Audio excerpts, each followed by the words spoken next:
From KMTV 3 News Now, this is a breaking news alert. And let's get right to the breaking news tonight. Omaha police are investigating a shooting that left 2 people injured. The gunfire happened just before 7 o'clock near 66th and Fowler. Paramedics took 1 victim to Nebraska Medicine with potentially life-threatening injuries. Police are looking for the gunman who may be driving a white sedan. Also new at 10, 3 students are in the hospital tonight being treated for injuries after a grain truck rear-ended a school bus near Osmond. That's in Pierce County. The Nebraska State Patrol says the bus with 25 students on board was stopped at a railroad crossing when the crash happened around 3 o'clock. 2 students went to a Sioux City hospital, the other flown by a helicopter to Nebraska Medicine here in Omaha. He is not representing Nebraska's values, nor is he representing America's values. I am a Nebraskan conservative, and I represent your values and will fight for you. For 1 hour tonight here on KMTV 3 News Now, the candidates for Congress in Omaha debated the issues. Republican incumbent Don Bacon versus Democrat Kara Eastman. Our Craig Negrelli moderated the debate along with the Omaha World Herald's Michael Sevier. Jenny, it was clear from the get-go that Eastman was on the attack, trying to portray Congressman Bacon as a rubber stamp for President Donald Trump. Bacon tried to show that Eastman is far left and out of touch with voters in the district. The 2 candidates shook hands, then it was mano a mano on pretty much every issue, from health care. Unfortunately, Congressman Bacon voted for a health care bill that takes away health care from over 24 million Americans. We need somebody who's going to stand up and fight for health care, for an affordable system that works for everybody. But I do not support a federal government takeover of health care that costs $32 trillion, that would take away the health care for those who actually like their health care and will double the federal tax burden. To the Republican tax cuts. I can tell you that people are struggling, and that for people living in poverty and people in the middle class, they did not see an economic benefit from this tax package, not to mention the fact that you added $1.9 trillion to the federal deficit. We lowered our rates so they'd be equal or very competitive with the rest of the world, and we allowed our business to bring money back home to invest. This has led to the best economy in 5 decades, the lowest unemployment in 49 years. To Social Security. We have to take action, but it always gets demagogued. I support adjusting the retirement age for those who are younger, at 30 and younger, as a start. Congressman Bacon supports raising the retirement age. So think about that. Think about somebody like my uncle, who works for a cable company, would be up on a ladder at 70 years old. Plenty of people watched and weighed in on social media. Jennifer said we can afford a border wall, but not health care, seriously. And Dave said she wants more of our hard-earned money to pay for things people did not earn themselves. Dalton said this: I really respect both of them for the great conduct in this debate. Both are engaging back and forth conversation. Bacon and Eastman also took shots at each other when it comes to following party lines. Afterwards, Eastman told me she thought she did a good job showing stark differences between the two. Bacon also felt he did well getting his messages out there. Reporter Maya Sines continues our team coverage tonight. Maya. Yeah, Craig, Jenny, both candidates didn't seem to agree on much other than they each thought they performed well during the debate. They're hoping their performance will help snatch more voters for the midterm election. In their first debate, incumbent Congressman Don Bacon and Democratic challenger Kara Eastman talked on a variety of important issues to voters in Nebraska's 2nd District. I think that we knew each other's positions pretty well. At this point, 3 weeks from the election, I would say I was surprised how vocal she was for legalization of recreational use of marijuana. That was more clearly stated by her than I have heard. I think that some of the statements I've made in the past have been mischaracterized. I thought it was interesting that he disavowed ads that his party and Paul Ryan's super PAC created. Both thought the other was too aligned with their party. What she said is what she's been saying, and it's to the left of Nancy Pelosi in many areas. It's the philosophy of the Democratic Socialist perspective of Bernie Sanders. I don't think that's Nebraska. He sticks to his Republican dictated speaking points. And it's a shame because there are realities about our economy right now, but then there are also other realities that we still have too many people in the district that are struggling to make ends meet. Candidates were able to ask each other a question. Eastman asked Bacon if he would vote against his party. I campaigned so clearly 2 years ago on my positions on tax reform, lowering how we wanted to lower health care, strengthening our military, regulatory reforms, and that's what we've done. And so I voted 100% with what I promised. Bacon asked Eastman if she supported funding for strategic nuclear deterrence. Not only is the State Department underfunded, but we have key cabinet positions that haven't been filled, ambassadorships that have not been filled. We don't have an ambassador to Saudi Arabia right now. This is an area where we need to be investing and making sure that our State Department is adequately funded, because we know that nuclear war ends badly for all of us. Maya Signs reporting. To see the full debate as well as my one-on-one interviews with each candidate and debate analysis from co-moderator Michael Severe of the Omaha World Herald, go to our website, 3newsnow.com, and click on the race. Now, your Weather Alert First Forecast. Sunny, warm and dry today. We ended up with a high of 70 degrees. Now it's starting to cool off as a front has moved through the area. This is a dry front. Didn't really have any precipitation with it. Hardly any clouds. It's more of a wind shift than anything else, and a bit of a temperature drop for us as we go into early tomorrow morning. Right now we're at 49, 50s all the way from Plattsmouth all the way down to the south over Falls City, but temperatures will keep dropping. We have clear skies across the area, even with that front passing through.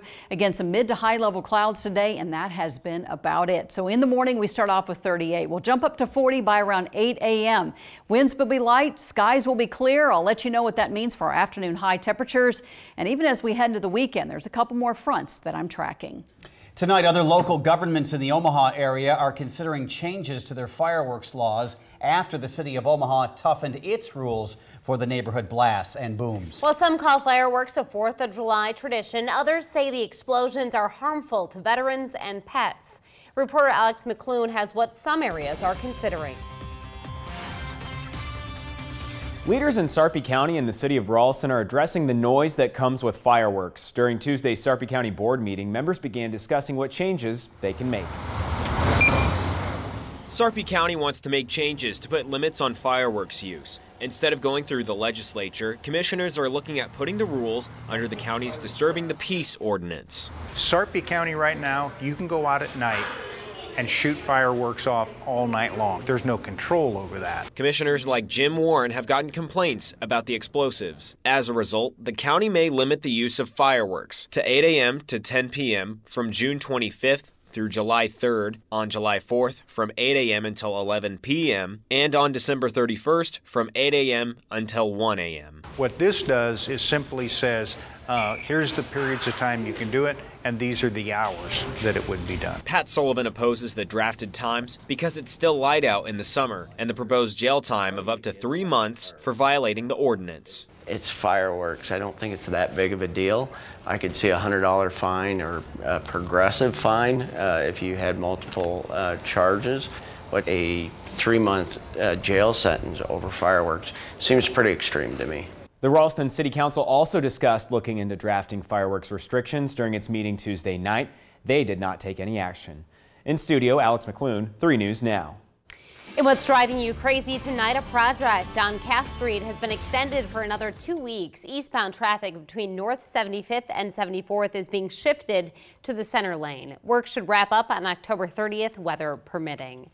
And drivers using South 144th Street between West Center to Arbor Street will have to deal with various restrictions for the next week for resurfacing work. Tonight, the Douglas County Health Department warns if you have not received your flu shot, you should do so soon. There has been a confirmed case of influenza B in Douglas County this fall. Last year's flu season hit a record with more than 6,000 cases. Experts say the flu vaccine takes about 2 weeks to reach full effectiveness, so getting a shot sooner is advised. The Omaha City Council approved a rezoning permit to allow the Sienna Francis House to expand. The expansion would shelter 100 women and 350 men each night. Neighbors are concerned and say fights and thefts are common around the shelter. Omaha City Council President Ben Gray said tonight security has to be handled better. The Sienna Francis House issued a statement saying, quote, "We will continue to partner with our neighbors, law enforcement, city officials, and others to provide viable solutions to any problems." A holiday kids love. Children's Hospital gave young patients a little taste of Halloween a couple weeks early. Just love this. Spirit Halloween gave kids free costumes and brought in face painting artists to get them in the spooky spirit.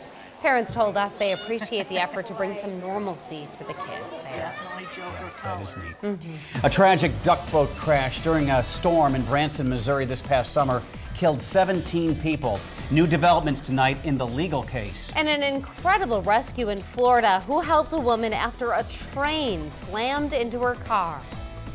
You're watching KMTV 3 News Now with Jennifer Griswold, Craig Negrelli, Weather Alert Team meteorologist Jennifer Zeppelin, and sports with Bill Bergman. This is KMTV 3 News Now, live at 10. KMTV 3 News Now, keeping you connected to the race for Nebraska's 2nd District. Welcome to tonight's debate for Congress. Hosting a live debate between Congressman Don Bacon and Cara Eastman. We have to be clear about what this system is. Bringing you interviews with both candidates so you know where they stand. This benefits everybody. Covering the issues so you can make an informed decision on Election Day. Keeping you connected to Campaign 2018. KMTV 3 News Now. When you take a hard stand in Washington, you will take the heat. But political attacks are nothing compared to 4 deployments to the Middle East. That's why I don't mind breaking a few eggs to strengthen our national defense. Get our economy moving and provide better health care for our veterans. Because everyone in Nebraska knows when you turn up the heat, bacon gets even better. I'm Don Bacon and I approve this message. We're home to Offutt and the Fightin' 55th. Our community values military service and respects veterans.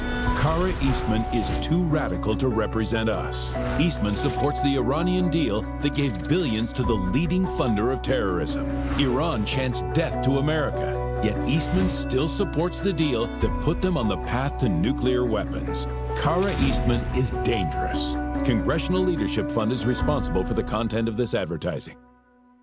Hey, I'm Charlie McConkey. I worked at Griffin Pipe Plant for over 31 years before it closed. I've only worked here for 4. These guys and their families deserve someone to stand up and fight for them. We have to do more for Iowans. Lower taxes, better health care, and safer communities. I'm asking for your vote because there's more work to do. Charlie McConkey for Iowa House. Today we're here to talk about trucks. I love trucks. Whoa, what the heck is that? What truck brand comes from the family of the most dependable, longest-lasting full-size pickups on the road? I think it's the Chevy. Ford. Is it Ford? It's not Ford. I think it's Ram. It's not Ram either. It's Chevy.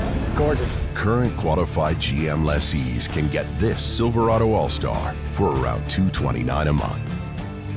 See your Heartland Chevy dealers. 3newsnow.com, the latest weather when you need it.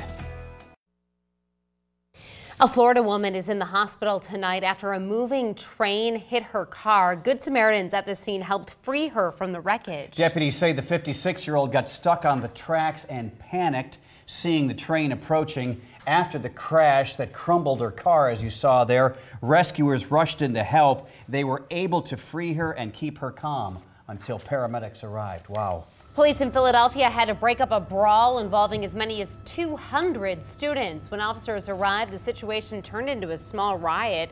It took police more than an hour to get the crowd under control. 3 officers were hurt, 14 students arrested and cited. Lawyers for the operators of the duck boat that sank in a massive thunderstorm in Branson, Missouri this past summer want a judge to invoke an 1851 law that would limit their liability for the tragedy.